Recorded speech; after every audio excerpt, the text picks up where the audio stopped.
இனிமே கண்ணை மூடிட்டு கடலை எண்ணெய் வாங்கலாம்.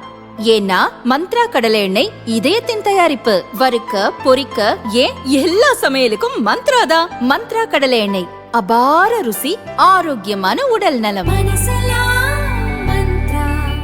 ஜெயலலிதா தோழி சசிகலா சொத்து குவிப்பு வழக்கில் சிறை சென்று திரும்பிய பின் தீவிர அரசியலில் களமிறங்க ஆசைப்பட்டார்.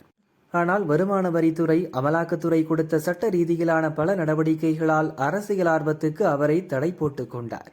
ஆனாலும் அவரது அரசியல் ஆர்வம் தணியவில்லை. வரும் சட்டசபை தேர்தலில் தன் பங்கும் இருக்க வேண்டும் என முடிவெடுத்த சசிகலா தமிழகம் முழுவதும் கட்சி பிரமுகர்களை சில மாதங்களாக தன் வீட்டுக்கு அழைத்து ஆலோசனை நடத்தினார். இதன் தொடர்ச்சியாக கள்ளக்குறிச்சி அரசூரில் தன் ஆதரவாளர்களை வரவழைத்து கூட்டம் நடத்தப் போவதாக அறிவித்தார். என் ஆதரவில்லாமல் தமிழகத்தில் அடுத்து யாரும் ஆட்சி அமைக்க முடியாது என ஓங்கி ஒலித்தார். அவருடைய அந்த பேச்சை அரசியல் தலைவர்கள் பலரும் கேலியாகவே எடுத்துக் கொண்டனர்.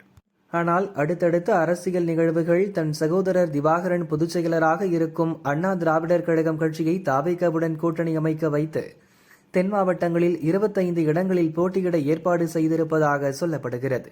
இதுகுறித்து சசிகலா ஆதரவாளர் கூறியதாவது: அதிமுகவிலிருந்து ஒதுக்கி வைக்கப்பட்ட தன்னையும் அமமுக பொதுச் செயலர் தினகரன், முன்னாள் முதல்வர் பன்னீர்செல்வம் ஆகியோரை மீண்டும் கட்சியில் சேர்க்க பழனிசாமிக்கு சசிகலா நெருக்கடி கொடுத்தார். ஆனால் அதை ஏற்க மறுத்த பழனிசாமி கூட்டணி கட்சியான பாஜகவின் முக்கிய தலைவர்கள் கொடுத்த நெருக்கடியால் அமமுகவை மட்டும் கூட்டணியில் சேர்த்துக் கொள்ள சம்மதம் தெரிவித்தார்.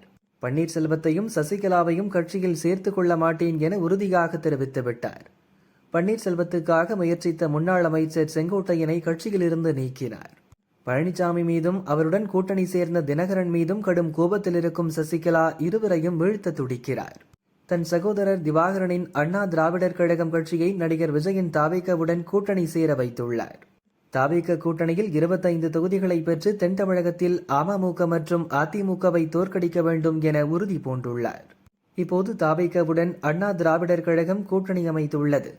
திவாகரனின் மகனும் கட்சியின் இளைஞரணி செயலருமான ஜெய் ஆனந்த் திவாகர் விஜயை சந்தித்து பேசி கூட்டணியை உறுதி செய்துள்ளார் என கூறப்படுகிறது.